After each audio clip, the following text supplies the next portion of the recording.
So welcome once again for the next lecture on minimization of VFA. In the last lecture हमने क्या देखा था कि epsilon NFA से हम NFA कैसे बनाते हैं, राइट? और एप्सिलॉन ट्रांजिशन किस तरह से रिमूव करते हैं। लास्ट जो हमारा टॉपिक है इस पर्टिकुलर पार्ट का, that is minimization of DFA। Basically एक बार जब हमने DFA बना लिया है तो हमारा जो ऑब्जेक्टिव है उसे मिनिमाइज करना है, यानी हमें ऐसा DFA बनाना है which is having the minimum number of states. वो क्या होता है minimization? The process of elimination of state whose presence or absence does not affect the language accepting capability, right? तो सपोज आपके पास एक DFA है और उसमें let's suppose we are having 8 states, right? Minimization में क्या होगा? If I can remove let's say 2 states and the DFA which is having now 6 state, it is accepting the same set of string as earlier, that is what it is minimization। तो minimum number of state से हमें DFA बनाना है। या फिर ऐसे कह सकते हो कि जो DFA है हमारा उसमें हमें स्टेट्स को, नंबर ऑफ स्टेट्स को रिड्यूस करना है without affecting the it's language accepting capability. That means जो पहले वो लैंग्वेज एक्सेप्ट कर रहा था अभी भी वही सेम लैंग्वेज एक्सेप्ट करे। दूसरा जो मिनिमम मिनिमाइज DFA है, राइट, जिसे बोलते हैं MDFA भी बोलते हैं या MFA भी बोल सकते हैं, it is always unique for a language. वो हमेशा यूनिक होगा। That means it will have, let's say I am saying के 6 स्टेट है मेरे मिनिमाइज DFA में, तो उसमें 6 ही रहेंगी, it can not be 7, right? हमारा यही ऑब्जेक्टिव है DFA से मिनिमाइज DFA बनाना। अब इसके लिए हमें पहले दो चीजें समझनी है कि हमारी जो स्टेट्स हैं वो दो तरह की होती हैं। हम उन्हें दो टाइप्स में क्लासिफाई कर सकते हैं। So one is productive state and other one is non productive state. सबसे पहले हम नॉन प्रोडक्टिव, देखो प्रोडक्टिव स्टेट का क्या है? प्रोडक्टिव स्टेट ऐसी स्टेट है जिन्हें हम अपने DFA से रिमूव नहीं कर सकते। ये अगर उन्हें हम रिमूव करते हैं तो वो हमारी जो लैंग्वेज एक्सेप्टिंग कैपेबिलिटी है उसे अफेक्ट करेगा, राइट? तो हम सिर्फ डील कर सकते हैं किससे? During the minimization we have to deal with non productive states. Non productive states वो हैं जिनकी प्रेजेंस या एब्सेंस से कोई फर्क नहीं पड़ेगा, राइट? तो इसमें सबसे पहले आता है डेड स्टेट। डेड स्टेट क्या है? बेसिकली डेड स्टेट एक अनप्रोडक्टिव स्टेट होती है। दैट मीन्स वो एक्सेप्टेबिलिटी में हेल्प नहीं करती। डेड स्टेट हम सिर्फ कब लगाते हैं? जब हमें अपनी मशीन को कंप्लीट करना होता है। तो जब भी हम DFA को कंप्लीट करने जाएंगे, so if there is some sort of input that we want to reject, right, that should not be accepted, तो हम क्या करते हैं? वहां पे एक डेड स्टेट लगा देते हैं। अब हमारी मशीन में हो सकता है मल्टीपल डेड स्टेट हो, बट हमारा ऑब्जेक्टिव क्या रहेगा कि हमें एक ही डेड स्टेट रखनी है। So what we can do, simply we can combine all the dead states. Dead state को हम ट्रैप स्टेट भी बोलते हैं।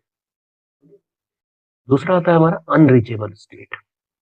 अनरीचेबल स्टेट क्या है? जैसे अगर आप ये मशीन देखो तो ऐसी स्टेट जिनमें कोई इनकमिंग एज नहीं होगा, सिर्फ आउटगोइंग एज होंगे। जैसे यहाँ पे देखो Q3, राइट? सो Q3 जो है हमारी वो एक अनरीचेबल स्टेट है। तो अगर मैं इनिशियल स्टेट यानी Q0 से शुरू करता हूँ, so I can never reach Q3। ठीक है, तो यहाँ पे Q3 हमारी क्या हो गई? अनरीचेबल स्टेट हो गई। तो अनरीचेबल स्टेट को हम डायरेक्टली अपने सिस्टम से रिमूव कर सकते हैं। Okay, that is a kind of useless state in our machine. तीसरा होता है इक्वल स्टेट। इक्वल स्टेट क्या होती है? बेसिकली कोई भी दो स्टेट इक्वल कब होंगी? जब उनका जो बिहेवियर है वो सेम होगा, राइट? तो जैसे अगर मैं इस पर्टिकुलर एग्जांपल में देखता हूँ तो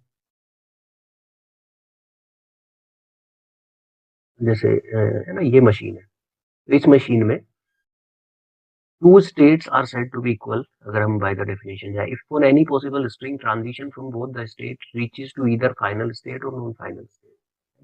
तो हमें बेसिकली क्या देखना है? उनका बिहेवियर देखना है। लेट्स से दो स्टेट है, Q0 है, Q1 है।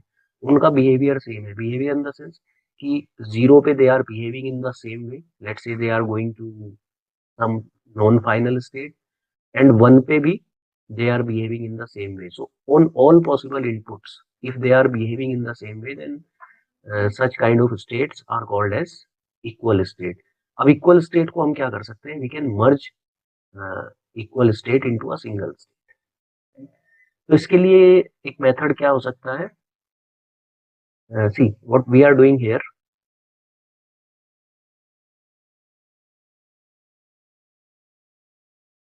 Yeah. So what simply we can do, like we have Q naught and Q1. ना? इस पर्टिकुलर उसमें देखते हैं Q naught and Q1. Q naught का अगर मैं जीरो पे इनपुट देखता हूँ तो it is going to some final state Q2, right? Q naught zero पे कहाँ जा रहा है? फाइनल स्टेट पे जा रहा है. Q1 जीरो पे कहाँ जा रहा है? उसका भी ट्रांजिशन फाइनल स्टेट पे, right? Similarly if you look at this other input 1, तो Q naught 1 पे कहाँ जा रहा है? It is going to Q1, that is a non final state. और Q1 1 पे कहाँ ट्रांजिशन है? It is a self loop to Q1 only, और Q1 भी नॉन फाइनल है. So I can see here कि Q naught and Q1 both are actually behaving in the same way on input 0 and input 1. So what simply I can do, I can merge these two state, or you can say I can remove one of the state. तो यहाँ पे मैंने क्या किया, मैं इस Q1 को remove कर सकता हूँ, और Q1 के जो भी एजेस होंगे, जो भी इनकमिंग एजेस होंगे, उन्हें आप सिंपली क्या कर रहे हो, you are just removing them. So it is something like I'll remove this part. That is why we are having minimized DFA में we are having only Q naught and Q2, only two state. Q1 मैंने remove कर दिया. या आप ऐसे कह सकते हो कि हमने Q naught और Q1 को merge कर दिया.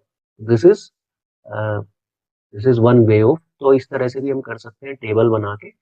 What we are saying कि जीरो पे how it is behaving and one पे how it is behaving. So if they are behaving in the similar way, if they are like इस तरह से भी इस टेबल को बना सकते हैं. Like I can have Q naught and Q1, what they are doing on input 0 and what they are doing on input 1. Q naught 0 पे कहाँ जा रहा है? It is going to some final state, and 1 पे it is going to some non final state. Q1 का क्या है? Q1 0 पे it is going to some final state, and 1 पे it is going to some non final state. So from these columns, now these all the columns are similar. I can say this Q naught and Q1 is simply equal state, and I can merge these two, right? So this is one way of minimization. एक इसका और formal method भी है, which we call as Myhill-Nerod theorem. वो उसे हम next lecture में discuss करेंगे. इस lecture को हम यहीं तक रखते हैं. Thank you.